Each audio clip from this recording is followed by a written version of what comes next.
મંચ પર ઉપસ્થિત સૌ જ કોંગ્રેસ પરિવારના સન્માનનીય સાથીઓ, સાથી હિતેશભાઈ વોરા, રાજકોટના જિલ્લા કોંગ્રેસના પ્રમુખ શ્રી ઋત્વિજભાઈ, મારી સાથેના પૂર્વ ધારાસભ્ય રહી ચૂકેલા સાથી ઋત્વિકભાઈ મકવાણા, લલિતભાઈ વસોયા, સમગ્ર સન્માનિત મંચ, આપ તમામ યુવાન મિત્રો, વડીલો અને ઉપલેટાવાસીઓ, હમણાં પાલભાઈએ પોતાના ભાષણમાં કેન્દ્ર સરકારના એક મંત્રીનો રેફરન્સ આપ્યો.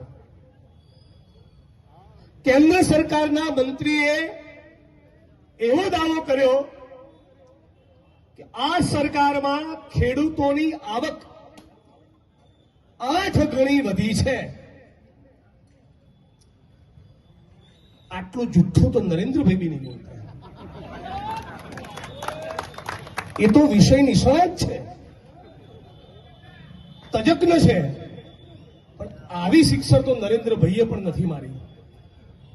ભારત સરકારનો એક situational assessment survey for agriculture household, એટલે કે કૃષિ સાથે, ખેતી સાથે જોડાયેલા પરિવારોનો એક સર્વે થાય. લલિતભાઈનો નહીં, ભારત સરકાર કરે છે. અને ભારત સરકારના એ સર્વેમાં જોવા મળ્યું, નરેન્દ્રભાઈના પ્રધાનમંત્રી બન્યા પછીના સર્વેમાં એ જોવા મળ્યું કે આજની તારીખે એક ખેડૂતની આ દેશમાં, ભારત ભૂમિમાં ફક્ત ખેતીમાંથી થતી આવક એ રોજના ફક્ત 27 રૂપિયા છે. કેટલા? 27 રૂપિયા. અને આખા ખેડૂત પરિવારની આવક એ ફક્ત 10,218 રૂપિયા છે. 8 ગણી કરવાની વાત તો ભૂલી જાઓ. જે પ્રમાણે ખાતર, બિયારણ, જંતુનાશક અને એગ્રીકલ્ચરનું ઇનપુટ ખેતી કરવાની એક ચીજ વસ્તુ, ઓજાર સહિતમાં જે પ્રમાણેની પ્રચંડ મોંઘવારી વધી છે, ગુજરાત અને દેશના ખેડૂતોના છોતરા નીકળી ગયા છે, પથારી ફરી ગઈ છે. અને આ માણસો હળાહળ જૂઠ બોલે છે કે 8 ગણી આવક વધી છે. હજી તો પેલી એપ્સ્ટીન ફાઇલ્સની ચોરીઓ પકડાઈ છે અને એના કારણે એવી હલવારી માતા ગરબે રમે છે કે અમેરિકા જોડે ટ્રેડ ડીલ કરીએ. मैं देश नहीं झुकने दूंगा मित्रों.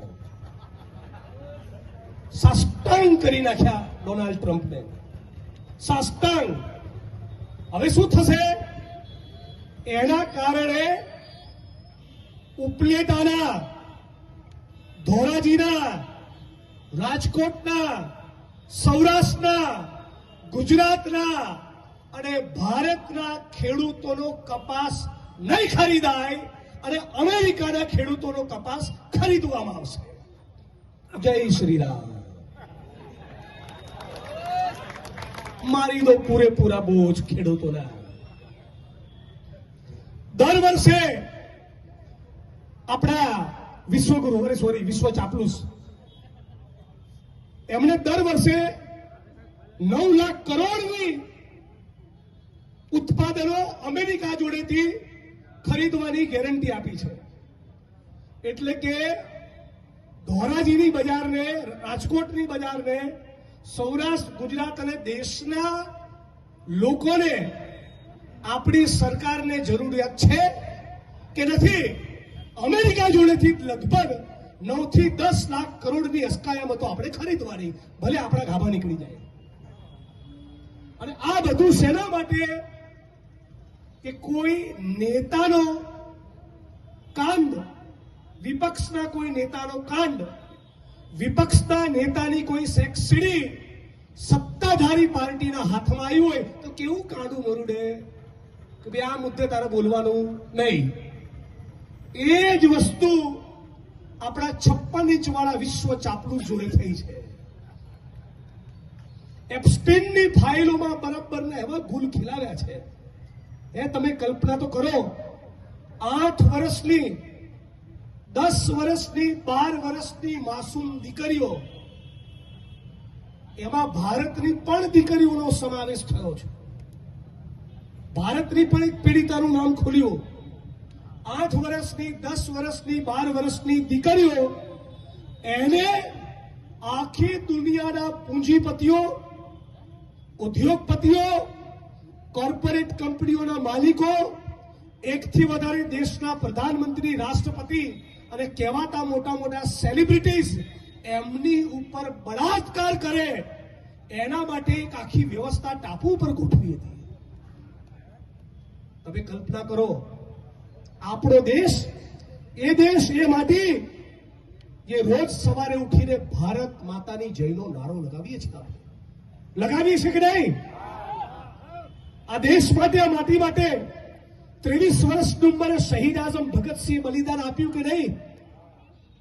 ચંદ્રશેખર આઝાદ, રામપ્રસાદ બિસ્મિલ, અશફાકુલ્લા ખાન, ભગતસિંહ, સુખદેવ, રાજગુરુ, આવા અનેક લોકોએ બલિદાન આપ્યું આ દેશની માટી માટે, ભારત માતા માટે. વંદે માતરમ બોલતા બોલતા, હસતા હસતા દેશની આઝાદીની ચળવળમાં અનેક કોંગ્રેસના સિપાહીઓએ છાતી પર ગોળીને પીઠ પર દંડા ખાધા અને આ દેશ અંગ્રેજોની ગુલામીમાંથી મુક્ત થયો. આ ભારત માતા કી જય બોલનારો આપણો દેશ, એ તમને બધાને વિનંતી કરું છું કે સવાલ પૂછો કે નરેન્દ્રભાઈ, એવું કયું ગણિત કામ કરતું હતું? એવી તમારી કઈ ચોરી હતી? એવા કયા તમે કાળા કામ કર્યા કે એપ્સ્ટીનની ફાઇલોમાં તમારું નામ આવ્યું છે? આખી દુનિયાનો સૌથી મોટો સેક્સ મેનિયાક, આખી દુનિયાનો, વર્લ્ડનો, અને જેની સામે ગુનો સાબિત થઈ ગયો, એના પછી આપણા વિશ્વગુરુ એમની સલાહ લેવા જતા હતા. ભારતના નહીં, દુનિયાના સૌથી મોટા બળાત્કારીની સલાહ એ નરેન્દ્ર દામોદર દાસ મોદી લેવા જતા હતા. અને એક મોટી ચેનલ વાળાની ઓકાત નથી, એક કે આના માટે 1 મિનિટ પણ વિડીયો બનાવીને બતાવે. 1 મિનિટ. આમને ઓળખી લેજો, આ તો સારા માણસો, બધા મિત્રો જ મારા. રાષ્ટ્રીય ચેનલોની વાત કરું છું. હવે કલ્પના કરો કે એપ્સ્ટીનની ફાઇલમાં ઇન્ડિયન એરલાઇન્સના કોઈ નેતાનું નામ આવ્યું હોય, 8 કોલમનું ન્યૂઝ કરે અને દિવસમાં 20 વખત બતાવ્યું હોય, 20 વખત. આજે હમણાં જ ન્યૂઝ આવ્યા, ગોવાના સોહમ નાયક નામના ભારતીય જનતા પાર્ટીના એક કાઉન્સિલરના ચિરંજીવી શું કરતા ઝડપાયા?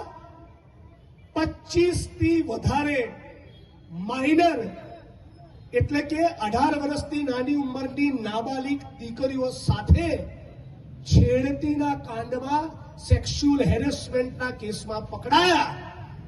ગોવાના ભારતીય જનતા પાર્ટીના કાઉન્સિલરના ચિરંજીવી, એમના કુળદીપક. અને આ પછી આપણી વચ્ચે તિરંગો લઈને કહેશે, બોલો વંદે માતરમ, બોલો ભારત માતા કી જય. અમને ઓળખી લો. આખા ગુજરાતની અંદર ખૂણે ખૂણે ડ્રગ્સનો કાળો કારોબાર ચાલી રહ્યો છે. ડ્રગ્સનો કાળો કારોબાર. નરેન્દ્રભાઈ જ્યારે ગુજરાતના મુખ્યમંત્રી હતા, આનંદીબેન પટેલ જ્યારે ગુજરાતના મુખ્યમંત્રી હતા, માનનીય વિજયભાઈ રૂપાણી જ્યારે ગુજરાતના મુખ્યમંત્રી હતા, ત્યારે પણ આટલું ડ્રગ્સ આપણા ગુજરાતમાં કોઈ દિવસ જોયું નહોતું. આજે મને 45 વર્ષ થયા. આપણે જ્યારે કોલેજમાં ભણતા, મારી ઉંમરના યુવાનો, અને હું જે દિવસે ધારાસભ્ય બન્યો 2017ના ડિસેમ્બરમાં, ત્યાં સુધી કોઈ એવું કહે ડ્રગ્સ, તો આપણા મનમાં શું છબી આવતી કે મુંબઈમાં, બેંગ્લોરમાં, ગોવાની કોઈ પાર્ટીમાંથી પકડાયું હશે. ઉદ્યોગપતિઓના, પૂંજીપતિઓના નબીરાઓ આનો કારોબાર કરતા હશે.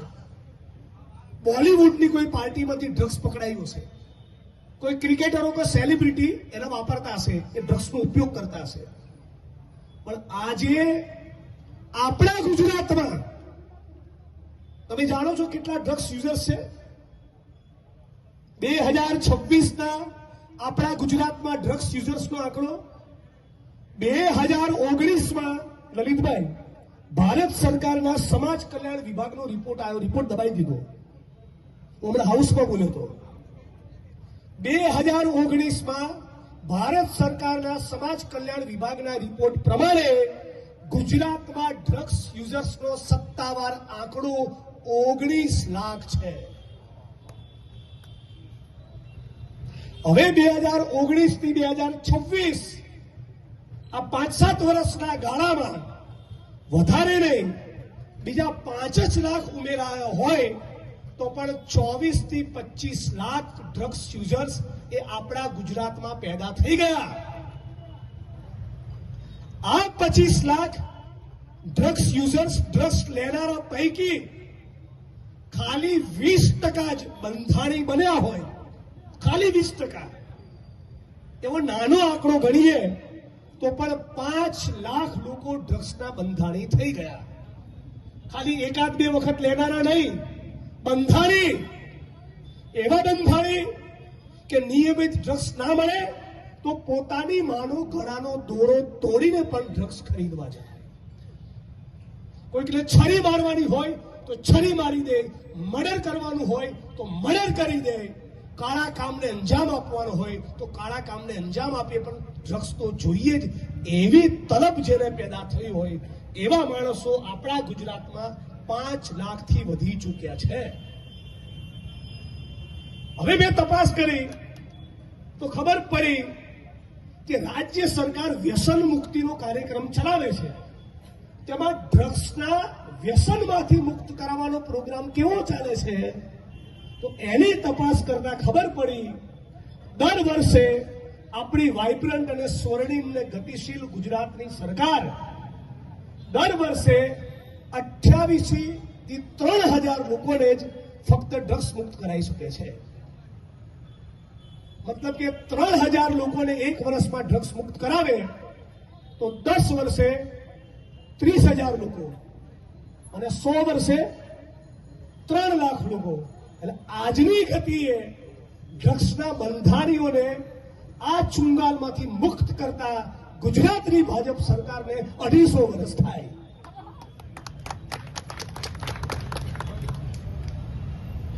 અને જે મંત્રીઓ અને આઈએસ આઈપીએસ અધિકારીઓ આ પાપના, આ ષડયંત્રના, સાજિશના ભાગીદારો છે ને, આ ઉપલેટાની ધરતી આજની તારીખ અને સમય નોંધી રાખે, એમના દીકરા દીકરીઓના ઘરમાં પણ ડ્રગ્સ ઘૂસે લખી નાખે. ઉચ્ચ આઈપીએસ અધિકારીઓએ લંડનમાં, ઓસ્ટ્રેલિયામાં, અમેરિકામાં પોતાના ફેમિલી માટે શોપિંગ કરવા જવાનું અને આપણી બહેન દીકરીઓ, માતાઓને દારૂ અને ડ્રગ્સની ચુંગાલમાં ફસાઈને એમને વિધવા કરવાની. અને પછી સ્ટેટ મોનિટરિંગ સેલની રેડ પડે આમના જેવા કોન્સ્ટેબલ, પીએસઆઈ, પીઆઈને સસ્પેન્ડ કરવાના અને એસપી ને આઈજી કે 500 કરોડ બનાયા અને 1500 કરોડ બનાયા અને 2,500 કરોડ બનાયા. મલાઈ ચાટવાની વાત આવે ત્યારે કોણ કમાય? એસપી અને આઈજી. વિકેટ પાડવાની વાત આવે ને કોની વિકેટ પડે? કોન્સ્ટેબલ, હેડ કોન્સ્ટેબલ, પીએસઆઈ અને પીઆઈ. અને ગચગચાઈને બોલું આ એસપી સામે કે જિગ્નેશભાઈની ભાષા નથી સારી. મારી ભાષાની ચિંતા કરવાના બદલે આ બાંગરવાની કરતૂતોની ચિંતા કરો. આટલા કેમેરાની સામે કહું છું અને જવાબદારી પૂર્વક કહું છું. ગઈકાલે રાજ્યના મુખ્યમંત્રીને મેં પત્ર લખીને એવું કીધું. શું લખ્યું મેં પત્રમાં? આ ઉપલેટાની બજાર સાંભળે અને ઉપલેટાના ઘરે ઘર સુધી મેસેજ પહોંચાડે. આ વડગામના ધારાસભ્યએ ગુજરાતના મુખ્યમંત્રીને પત્ર લખીને એમ કીધું કે રાજકોટની ક્રાઇમ બ્રાન્ચમાં એક આરોપીને બીજા આરોપી સાથે મુખ મૈથુન કરાવવામાં આવે છે, ગુદા મૈથુન કરાવવામાં આવે છે. આટલી નીચ તમારી હરકતો છે. કોળી પટેલ સમાજના એક પત્રકારે મને કહ્યું,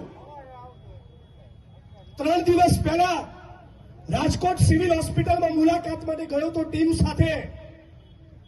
એમણે કહ્યું કે એક બિલ્ડરના કહેવાથી, એક બિલ્ડરના ઇશારે રાજકોટ ક્રાઇમ બ્રાન્ચના ડીસીપી જગદીશ બાંગરવાએ મને ઊંધો લટકાવીને 4 કલાક સુધી માર્યો, મારો પગ તોડી નાખ્યો અને મારા ગુદા માર્ગમાં પિચકારીથી પેટ્રોલ ભરી નાખ્યું. આમની વિકૃતિની કલ્પના તો કરો. એ સવાલ થાય કે તમને આ સંસ્કાર મળ્યા છે તમારા પરિવારમાંથી? અને હજી તો તમને કહું, વનરાજ, મયુર, નગીન, આવા બધા ક્રાઇમ બ્રાન્ચના તોડબાજો અને એમના તોડની રકમો સાથેનું લિસ્ટ જાહેર કરવાનું છું. આવો બેટા, આવો તમે. હમણાં જ નહીં મારવાના એક પેપરમાં વનવાર રાજ નામના કોઈ ફોલ્ડરે 4.5 લાખ રૂપિયા લીધા. તમને કલ્પના કરો આપણા ગુજરાતમાં શું ચાલી રહ્યું છે.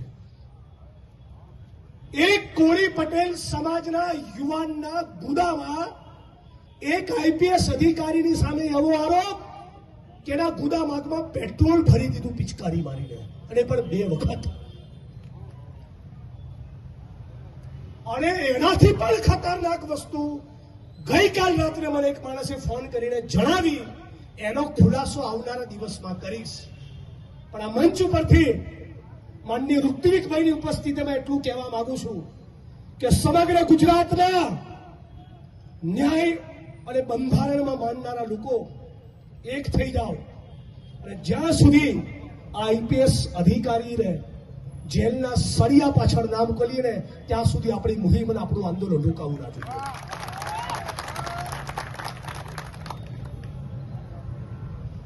આજે સાથીઓ આપણી સામે એક પડકાર છે. 28 વર્ષથી ભારતીય જનતા પાર્ટીનું આ શાસન અને ગુજરાતની તમે હાલત તો જુઓ.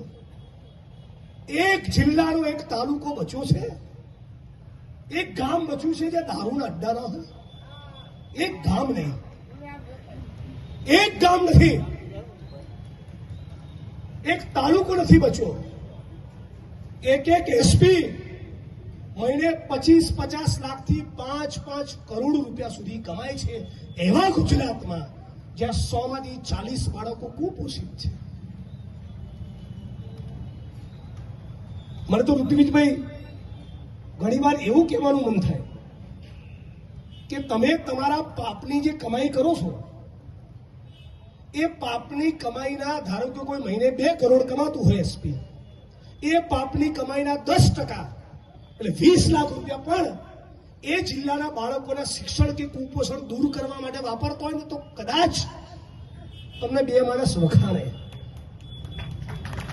પણ દુઃખ સાથે કહેવું પડે છે કે ગુજરાતમાં મહિલા એસપી જે મહિલા છે અને જિલ્લાના પોલીસ વડાનું પદ સંભાળે છે, અને એ જે મહિને 1 કરોડ, 1.5 કરોડ, 2 કરોડ, 3 કરોડ કમાતા હોય છે, તોડબાજીમાંથી, જમીનની ડીલોમાંથી, સરકારની ચાપલુસી કરી, નેતાની ચાપલુસી કરી, દારૂ, ચરસ, ગાંજામાંથી એ 2-5 કરોડની કમાણીના 10-15-20% પણ મહિલા એસપી પણ એ જિલ્લાની દીકરીઓને માસિક સ્ત્રાવમાં સારી ક્વોલિટીનું સેનિટરી પેડ લઈ આપવા તૈયાર નથી. આ પરિસ્થિતિ છે. સાથીઓ, લાંબુ નથી કહેતો, તમે બધા જ સમજદાર છો. તમે મારા મોટા ભાઈ લલિતભાઈ વસોયાની મહેનત, નિષ્ઠા, પ્રમાણિકતા અને એમના સંઘર્ષના મારાથી પણ વધારે મોટા સાક્ષી તમે છો. તમારી જવાબદારી છે કે આવા મજબૂત, નિષ્ઠાવાન સાથી, નેતા, આગેવાનને સાચવવાની જવાબદારી એ તમારી છે. એટલે હું ઈચ્છા રાખું છું કે તાલુકા, જિલ્લા પંચાયતની ચૂંટણી તો ખરી જ, એમાં તો ઉપલેટા રંગ રાખશે જ, એમાં તો કોંગ્રેસનો ગુલાલ ઉડશે જ, પણ 2027ની ચૂંટણીની અંદર પણ લલિતભાઈ જેવા સાથી એ ફરી એકવાર ગુજરાતની વિધાનસભામાં આવે, જો પક્ષ એમને ટિકિટ આપે તો મને આનંદ થશે. મને આનંદ થશે એ વાતનો કે ઉપલેટાની જનતાએ એમની મજૂરીનું વળતર ચૂકવ્યું. છેલ્લે એક જ વાત કહીને મારી વાણીને વિરામ આપું છું કે ઘણી વાર આપણને એવું લાગતું હોય છે આ બ્રિજ છે ને એ બહુ ભંગાર બનાવ્યો છે. ઘણી વાર આપણને એવું લાગતું હોય છે કે આ રોડ છે ને એ બહુ ભંગાર બન્યો છે. ઘણી વાર થતું હોય કે હોસ્પિટલમાં સાધનો નથી અને સાધન હોય તો ડોક્ટર નથી. ઘણી વાર એવું થતું હોય કે સરકારી શાળાઓ ખોટી બંધ થઈ રહી છે, સારી ક્વોલિટીની યુનિવર્સિટી કે લાઇબ્રેરી નથી. આ બધું જોઈતું હોય ને તો પહેલા શું કરો કહું? પહેલા તમારા ગામમાંથી ચરસ, ગાંજો અને દારૂના અડ્ડા બંધ કરાવો. કેમ ખબર છે? એટલા માટે કે ચરસ, ગાંજો, દારૂ અને ડ્રગ્સનો કારોબાર એ બંધ કરાવવા માટે તમારામાં જે હિંમત જોઈએ ને એ હિંમત તમારામાં એકવાર આવી, બાકીનું તો તમે જાતે કરાવી લેશો. રાહુલજીનો નારો છે, મારો भी फेवरेट नारो है, डरो मत. डरवानु से ना थी, ये धरती अपने आपकी नहीं किसी के बाप की. भगत सिंह नो देश છે યાર. કોનું ગુજરાત છે? સરદાર વલ્લભભાઈ પટેલની આ ધરતી છે. ઇન્દુલાલ યાજ્ઞિક અને રવિશંકર મહારાજનું ગુજરાત છે. સુખદેવ રાજગુરુ અને શહીદ આઝમ ભગતસિંહનો દેશ છે. બંધારણ કોણે લખ્યું છે? ડોક્ટર ભીમરાવ બાબા સાહેબ આંબેડકરનું લખેલું બંધારણ છે. એના બાપથી બનવાનું છે. ખોટું કરનારા ઓફિસરો અને નેતાઓ સમજી લેજો, આજ ગુજરાતની જનતા સામે તમારો હિસાબ થશે. મારે તો 45 જ થયા છે. આજ ગુજરાતની જનતા સામે તમારો એક એક પાઈનો હિસાબ આજ જન્મમાં થશે. અત્યારે ઓછી ચરબી કુદાવશો તો ભવિષ્યમાં તમારા હિતમાં રહેશે. અત્યારે ફાટવા કરશો તો ભવિષ્યમાં તમારા વધારે ગૂંચ વાગશે. અને ભારતીય જનતા પાર્ટીમાં જે 65, 70, 75ના છે એમનો તો કદાચ કોઈના દાવ લેવાનું મન નહીં થાય, પણ અત્યારે 35, 40, 45 વાળા જે છે એ તમારા સિનિયરોના ઇશારે કામ ન કરતા, એ ઓફિસર હોય કે નેતા હોય, કેમ કે તમને 35, 40, 45 થયા તો મને 45 જ થયા છે અને મારો સંન્યાસ લેવાનો કોઈ પ્લાન નથી. અને જે દિવસે સત્તાનું સમીકરણ બદલાયું ને, સહેવાગ જેવી બેટિંગ કરીશ, યાદ રાખજો. અત્યારે તો વિપક્ષમાં છું તો આવી કસરત કરાવું છું. જે દિવસે પાવરમાં આવ્યા કેટલાકે નોકરીઓ મૂકી દેવી પડશે. જય ભીમ, જય ભારત, જય કોંગ્રેસ, જય સંવિધાન.